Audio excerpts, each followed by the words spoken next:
لە ماوەی چەند ساڵی ڕابردوو هەرێم و بەغدا بە قۆناغێکی ئاڵۆز و پڕکێشەدا گوزەری کردووە.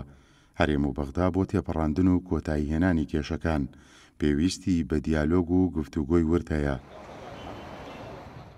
ئەم فەرماندە سەربازیانە دەڵێن بوونی یەکڕیزی و یەکدەنگی کورد لەسەر ئاستی عێراق و لە بەغدا بە فاکتەرێکی گرنگ دەزانن بۆ کۆتاییهێنان بە کێشەکانی نێوانیان.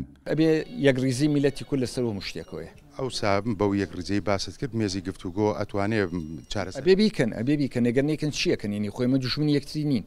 چاکترین شت ئەوەیە کە لە پێش هەموو شتێکە ئێمە یەکگوتاری سیاسی بین، یەک بیر و بۆ چوون بین، یەک ڕوئیامان هەبێ. کاکەمە دڵی خۆمان بۆ خۆش نەکەین بڵێن ئەمە دوژمنەکانمان عێراق و ئێران سیاسەتیان بەرامبەر یەک وایە، ئێران و تورکیا بەرامبەر بە یەک وانوانە. ئەوانە چەنێ دوژمنایەتی یەکتی بکەن، دوژمنایەتەکانیان بۆ خۆیانە، بەڵام بەرامبەر بە کورد هەمویان یەکن.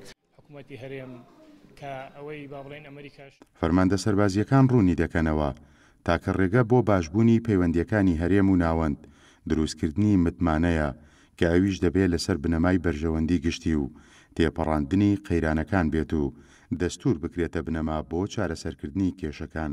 هەرێمی کوردستان زۆریفێکی جێگرنی هەم لە ڕووی ئابووری و هەم لە ڕووی سیاسیەوە بۆیە باشتر چارەسەر ئەوەیە بەڕای ئێمە کە بگەڕ هەردوو لە حکوومەتی هەرێمی کوردستان و حکوومەتی ناوەند بە گفتوگۆ کێشەکان چارەسەرکردن هەردوو لاژگرتە ئەو قەنەعەتەی و گفتوگۆ بەبێ مێزی گفتوگۆ هیچ چارەسەرێک نییە و ئەو گفتوگویانش ئەبێ هەر هەمووی لە چوارچێوەی مادەکانی دەستوری عێراق بێت. پێویستە هەمومان بە یەک دەنگ بە هێزەوە بچین بۆ بەغا وەکو هەولێر وەکو بەغا ئەوانە گفتوگۆ بکەین و بۆی زارێشتر لاپەڕێشی نوێی هەڵدەنیەوە لەگەڵ بەغا کێشەکانمان وەکو جەنابەت باسی کرد لە ڕێگەی دەستورەوە چارەسەر بکەین.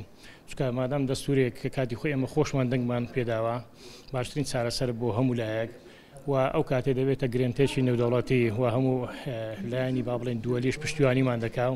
بۆ تێپەڕاندن و کۆتاییهێنان بە کێشەکانی نێوان هەرێم و بەغدا لە واقعی ئەمڕۆدا تەنیا مێزی گفتوگۆ و گەڕانەوەی هەردوو لایە بۆ دەستور ئەگەرنا کێشەکان لەسەر ڕێڕەوی خۆی بەردەوامە بێت و هیچ لاش ناگەنە ئامانج.